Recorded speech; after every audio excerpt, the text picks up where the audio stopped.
ॐ अज्ञानतिमिरान्धस्य ज्ञानञ्जनशलाकया चक्षुरुन्मीलितं येन तस्मै श्रीगुरुवे नमः। हरे कृष्ण। भगवद गीता अध्याय 18 श्लोक संख्या 73। अर्जुन उवाच नष्टो मोहः स्मृतिर्लब्धा त्वत्प्रसादात् मयाच्युतः स्थितास्मि गता संदेहः करिष्ये वचनं तव। अर्जुन ने कहा, हे कृष्ण, हे अच्युत, अब मेरा मोह दूर हो गया है।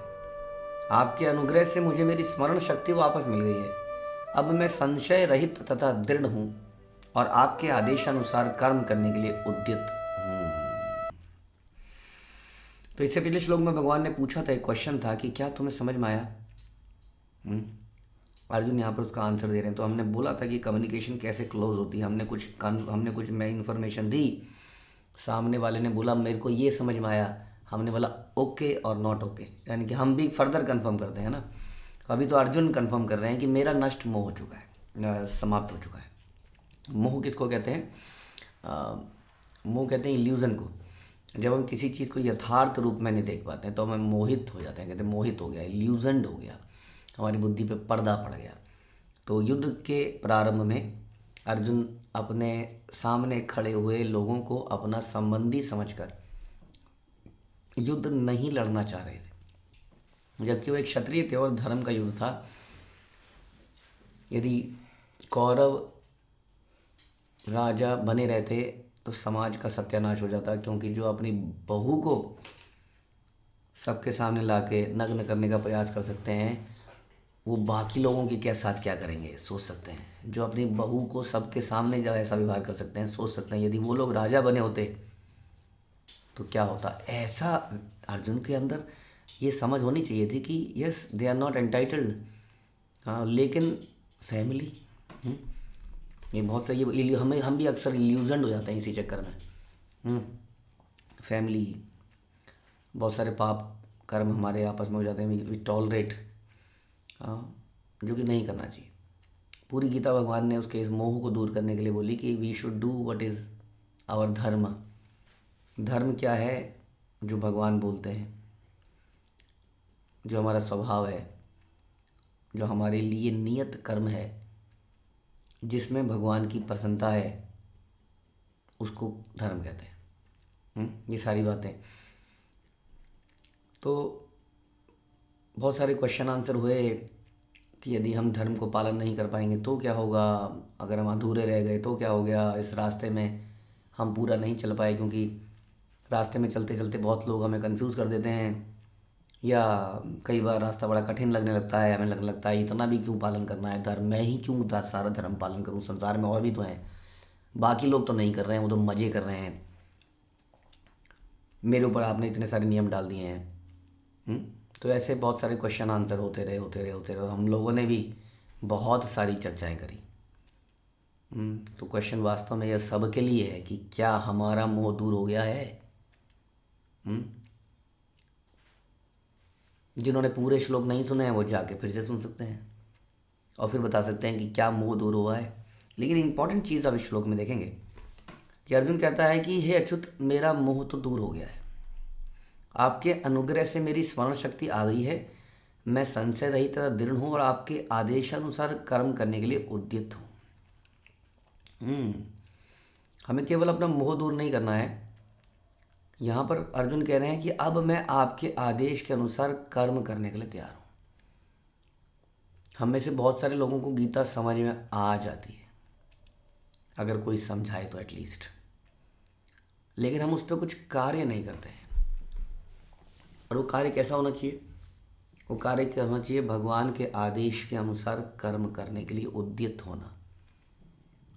हमें प्रण लेने चाहिए। जैसे इस पूरी गीता में हमने बहुत सारी चीज़ें चर्चा करी। भगवान ने न जाने क्या क्या बोला, खाना पीने के बारे में भगवान ने बताया, सोने के नियम, खाने पीने के नियम, पूजा करने के नियम, क्या करना है क्या नहीं करना है।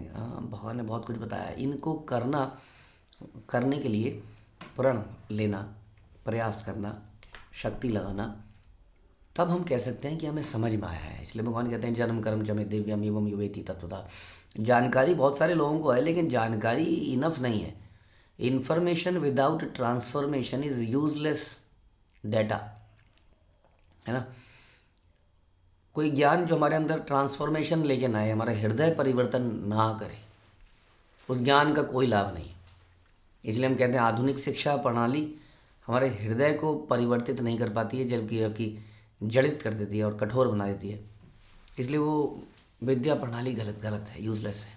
हमारे हृदय में ट्रांसफॉर्मेशन होनी चाहिए, तभी हाँ हमारे हृदय में दया पैदा होने जीवों के लिए, वास्तविक दया ज्ञान के साथ, कि जीवों की वास्तविक भलाई किस चीज़ में है, इस संसार से जाके भगवान के धाम में जाने में। हमारे अंदर फॉरगिवनेस, टॉलरेंस डेवलप होनी चाहिए, then it is called transformation of heart. At least हमें उसका प्रयास करना चाहिए। हमें प्रण लेनी चाहिए कि हम भगवान के नामों का जप करेंगे, क्योंकि भगवान ने बोला जपो में मैं क्या हूँ, नाम जप हूँ, यज्ञ। हाँ, सबसे बड़ा जो यज्ञ है, जो जप है इस संसार में, वो नाम का जप है, ऐसा भगवान ने बोला। हाँ, तो चैतन्य महाप्रभु ने भी इसको कंफर्म किया कि हमें भगवान के नामों का जप करना चाहिए। तो हमें गीता के अंत में ये कहना चाहिए, जैसे अर्जुन कह रहे हैं कि मैं आपके आदेश के अनुसार कर्म करने के लिए अब उद्यत हुए। भगवान, आपने इतनी मेहनत करी मेरे लिए, यहाँ संसार में आए, गीता बोली, आज हम सब इसको पढ़ पा रहे हैं, तो हम भी ये प्रण लें कि हम भगवान के इन वचनों को पूरा करेंगे, इसके लिए प्रयास करेंगे, इनफ ताकत लगा देंगे। हम भक्तों का संग करेंगे, हम अभक्तों का संग त्यागने का प्रयास करेंगे, हम भक्तों के संग में श्रवण और कीर्तन करने का प्रयास करेंगे, हम इसका प्रचार करने का प्रयास करेंगे। यदि हम ऐसा करेंगे तो भगवान हमसे प्रसन्न हो जाएंगे। और हमारा इल्यूज़न जाता रहेगा। ऐसा नहीं है इल्यूज़न टोटली चला जाता है ना। इल्यूज़न धीरे धीरे जाता है। जैसे हम कई बार चर्चा करते हैं, जब धुंध में हम चलते हैं तो धुंध में हमारा विज़न 1 किलोमीटर दूर का नहीं होता है। धुंध में हमारा विज़न में भी 100 मीटर 50 मीटर का होता है। लेकिन जैसे जैसे हम धुंध में आगे चलते हैं, हमें 100 मीटर दिख रहा है, हम ये नहीं कहते नहीं पहले मुझे पूरा का पूरा 2 किलोमीटर 10 किलोमीटर का विज़न दिखाओ तब हम चलेंगे। हम कदम बढ़ाते हैं, विज़न क्लियर होता चला जाता है, हमारा इल्यूज़न दूर होता चला जाता है। इस प्रकार से जैसे जैसे हमारा इल्यूज़न दूर होता है, हमें कदम बढ़ाने चाहिए, हमें प्रण लेने चाहिए। भगवान ने अब ऐसा बोला है, I know I have lot of questions, अभी बहुत सारे क्वेश्चंस अनआंसर्ड हैं, बट लेट्स स्टार्ट वॉकिंग। हम चलना शुरू करते हैं, धीरे धीरे हमारे डाउट्स, संशय दूर होते हैं इस प्रकार से। इसलिए हमें उसके अनुसार कदम जरूर बनाने चाहिए, नहीं तो क्या होगा, ये ज्ञान थोड़े दिनों में, हम कहते हैं ना यूज़ इट और लूज़ इट। अगर किसी ज्ञान को हमने यूज़ नहीं किया तो वो चला जाता है, समाप्त हो जाता है ना, भूल जाते हैं ना। अगर कंटिन्यूसली किसी चीज़ को प्रैक्टिस में नहीं लाते हैं तो हम उसे भूल जाते हैं, कॉन्फिडेंस चला जाता है। इसलिए बड़ा ज़रूरी है कि हम नियमित रूप से भक्ति के नियमों का पालन करें, तब तो हम कहेंगे कि हमें समझ में आया, अदरवाइज़ क्या समझ में आया हमें, राइट। कोरे ज्ञान से लाभ नहीं होगा। इसको पढ़ते पढ़ते आज हम गीता के आखिरी चैप्टर पे आ गए हैं। भगवान ने बहुत कुछ बताया, श्रील प्रभुपाद ने बताया, ये केवल ज्ञान से काम नहीं चलेगा। भगवान ने बोला बहुनाम जन्मनाम अन्ते ज्ञानवाम माम प्रपद्यन्ते वासुदेवम सर्वमिति सा महात्मा सुदुर्लभा। ज्ञानवान बहुत है लेकिन महात्मा दुर्लभ है। वो कौन है महात्मा, किसको बोला, जो ये समझ जाता है कि वासुदेव भगवान जो है सब कुछ है, उनको समर्पित कर देता है अपने आप को, वो महात्मा दुर्लभ है। ज्ञानी बहुत है संसार में। इसलिए अर्जुन कहते हैं मेरा ज्ञान, मेरा मोह दूर हो गया है और मैं अब आपके अनुसार काम करने के लिए उद्यत हूँ। बीच में अर्जुन बोलते हैं कि आपके अनुग्रह से मुझे मेरी स्मरण शक्ति मिल गई है और मैं संशय रहित और दृढ़ हूँ। अब स्मरण शक्ति मिलने का मतलब श्रील प्रभुपाद बता रहे हैं कि जीव जो है भगवान का नित्य दास है, ये उसकी ओरिजिनल पोजीशन है, इसको झुठलाया नहीं जा सकता। आप कुछ भी कर लीजिए, लेकिन माया में वो गिर जाता है, माया में वो पड़ जाता है। इसलिए संसार में दासत्व को छोड़ देता है। आप जानते हैं कि भक्ति सबको अच्छी लगती है तब तक जब तक नियमों में मत बांधो। नियम में कोई बंधना नहीं चाहता है, लेकिन आप सोचिए कि दास को नियम में बंधना ही पड़ता है कि नहीं। हम कहीं पर अगर जॉब करते हैं तो हमें जॉब के नियमों में बंधना ही पड़ता है। फ़र्क सिर्फ इतना है कि हम लोग सांसारिक जॉब के नियमों में बंधने को तैयार है, लेकिन आध्यात्मिक नियमों में बंधने को तैयार नहीं है। वहाँ से हमें लगता है यदि हम ऐसा नहीं करेंगे तो हमारी जॉब चली जाएगी, या हम जेल में बंद हो जाएंगे, या इनकम टैक्स के लॉ नहीं फॉलो करेंगे तो जीएसटी के नहीं करेंगे, तो हम उन नियमों में बंधते हैं क्योंकि हम पता हमारा बिजनेस तभी चल पाएगा। लेकिन हम आध्यात्मिक नियमों में बंधना नहीं चाहते हैं। इसका मतलब हो गया कि हम अपनी दास की पोजीशन को वास्तविक नहीं मानते हैं, हम ये थोपा जाता है हमारे पर दासत्व। संसार में जब तक हमें दास बनाने के लिए मजबूर नहीं कर देते, हम करते नहीं। हमें पता है कि चालान कटेगा, इसलिए हम नियम का पालन करते हैं। हमें पता है नौकरी चली जाएगी, इसलिए करते हैं। ये हमारा नेचर बन चुका है कि हम नियमों में नहीं बंधना चाहते हैं, मजबूरी में जो नियम पालन कर रहे हैं। इसलिए जब आध्यात्मिक जगत में आते हैं तो हमें लगता है कम से कम यहाँ तो नियमों की बात मत करो, मुझे फ्री रहने दो। लेकिन आप जानते हैं कि एक बच्चे को अगर फ्री छोड़ दिया जाए तो वो सड़क में चला जाता है, उसका एक्सीडेंट हो सकता है, वो कुछ भी कर सकता है, किसी गलत चीज़ को पकड़ सकता है, गर्म चीज़ को पकड़ सकता है, मिर्ची मुंह में डाल सकता है, न जाने क्या क्या कर सकता है, क्योंकि वो बालक है, अबोध है। आप कहेंगे हम तो अबोध नहीं हैं, हम भी अबोध हैं, तभी तो इस संसार में पड़े हुए हैं। जो भी व्यक्ति इस संसार में है वो अज्ञानी था, तभी तो इस संसार में आया। वहीं तो भगवान का जो घर है, धाम है, वही हमारा घर है। हम उतने दिव्य घर को छोड़ के इस संसार में रह रहे हैं, तो that means we are not intelligent. ये बात मान लेनी चाहिए, मुझे लगता है ना। बच्चा अगर ये बात मान लेना कि बच्चा है तो पापा का उंगली पकड़ लेता है। जब बच्चा सोचता है आई एम इंडिपेंडेंट तो वो फंस जाता है। हाँ, तो हमें समझ लेना चाहिए कि हम भगवान के आगे बच्चे ही रहेंगे। भगवान की आज्ञा का पालन करना, उनके बनाए हुए नियमों का पालन करना हमारे हित में है।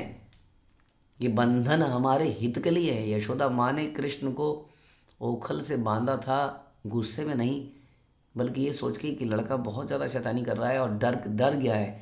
मेरी छड़ी को देख के इसने गुस्से में ये ओखल तोड़ दिए, चारों तरफ मक्खन फैल गया है, दही फैल गया है, बहुत घबरा गया है और भाग रहा है। और भागते भागते कई बार कहीं भी निकल सकता है कि नहीं।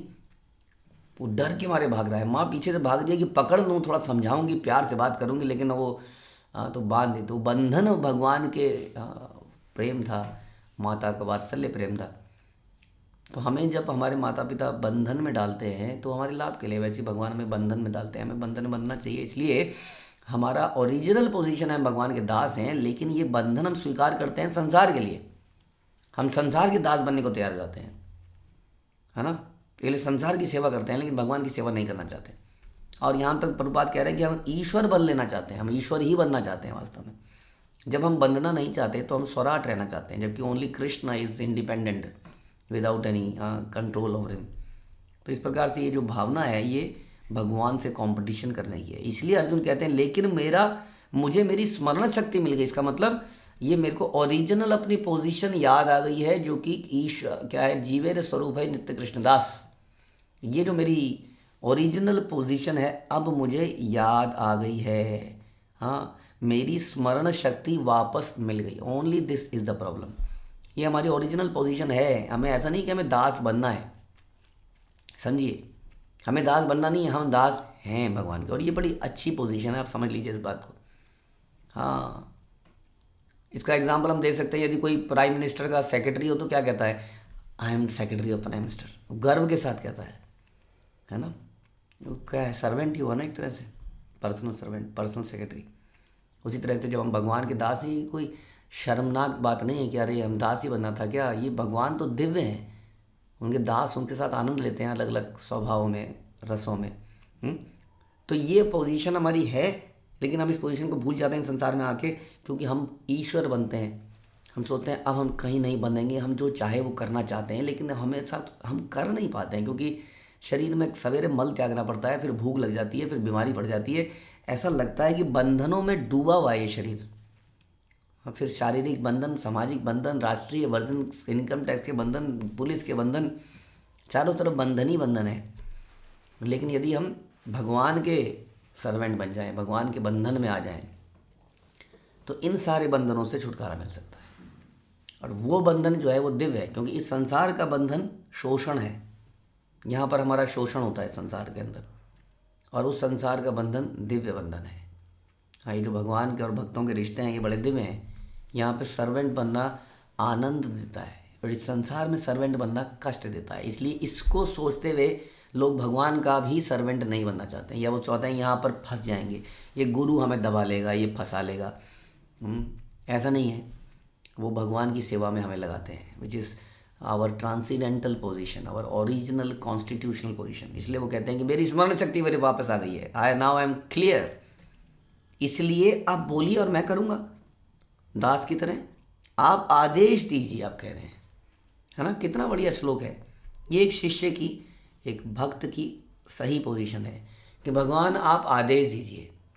वो ये नहीं कहता भगवान प्लीज़ ये कर दीजिए ना, भगवान प्लीज़ ये कर दीजिए ना। ये तो देन दास का काम ये नहीं है ना, हाँ, कि वो रिक्वेस्ट करे। हाँ, आदेश, हाँ, जैसे हनुमान जी बोलते थे। इस प्रकार से हमें हमेशा भगवान के आदेशों के लिए तत्पर रहना चाहिए, राइट। इसलिए हनुमान जी की जो बैठने की पोजीशन है वो स्पेशल है। Is never relaxed, is always on his toes, आप कह सकते हैं, ready to serve the lord Ram. इस प्रकार से आदेशों के लिए तत्पर रहना, जो भी आदेश है, ये नहीं कि ये अच्छा है या बुरा है, चाहे पहाड़ उठा के लाना हो। हाँ, हमें कहानियाँ सी लगती हैं, कहानियाँ बहुत बड़ी कहानियाँ हैं, बहुत बड़ी सीख हैं ये। पहाड़ उठा के हमें बोल दिया जाए, अगर 3-4 चीज़ें बोल दी जाए करने को, तो हम भी फ्रस्ट्रेट हो जाते हैं, पता नहीं क्या समझते हैं, ऐसे कैसे हो जाएगा, ये कैसे हो जाएगा। राम उन्हें हमें शक्ति देते हैं, भगवान हमें शक्ति देते हैं। इसलिए बोलते हैं कि मेरी स्मरण शक्ति आ गई है, now I know, I am very clear, और मैं संशय रहित हूँ, दृढ़ हूँ। संशय नहीं होना चाहिए इसमें। ये संशय हमारे दिमाग में हमारे आस पड़ोस के लोग डाल देते हैं, बार बार कुछ कुछ हमारे दिमाग में ऐसा डालते रहते हैं। बिल्कुल क्लियर रहना चाहिए कि कृष्ण के आदेशानुसार कर्म करना ही कृष्ण भावनामृत है। लेकिन बद्ध जीव माया द्वारा मोहित होने के कारण पहचान नहीं पाता कि कृष्ण ही हमारे स्वामी हैं। इस पूरी भगवत गीता में यही हमें समझने के लिए भगवान बताते हैं, इसलिए कितना ज्ञान दिया। ये हमारे हित में है कि हम पहचाने कि स्वामी कौन है। हम सोच रहे हैं ये कॉलेज का डायरेक्टर ये हमारा स्वामी है, ऑफिस का मैनेजर ये हमारा स्वामी है, ये इधर से परिवार स्वामी है, ये स्वामी है, बहुत सारे स्वामी, लेकिन हमें आनंद नहीं मिल रहा उन स्वामियों के साथ, क्योंकि हमारे परम स्वामी तो वास्तविकता में कृष्ण है, जो कि अर्जुन को गीता के इस लेक्चर सुनने के बाद समझ में आ गया। अर्जुन को भी एक पहाड़ जैसा काम दिया गया था। हाँ, वो ये था कि इन सब की अब हत्या करनी थी, क्योंकि they were not eligible to be the king. इसलिए अर्जुन ने इसका बीड़ा उठाया और इसका निश्चय किया। तो यही है लाभ जो हम फिर से बोल रहे हैं। यदि हम सुनते हैं और हमें कुछ क्लैरिटी मिलती है तो हमें प्रण लेना चाहिए, we must take some action. यही है वास्तविक गीता, जब हम कृष्ण भावनामृत में कर्म करें कृष्ण के आदेश के अनुसार। हरे कृष्ण। श्रील प्रभुपाद की जय, भगवद गीता की जय।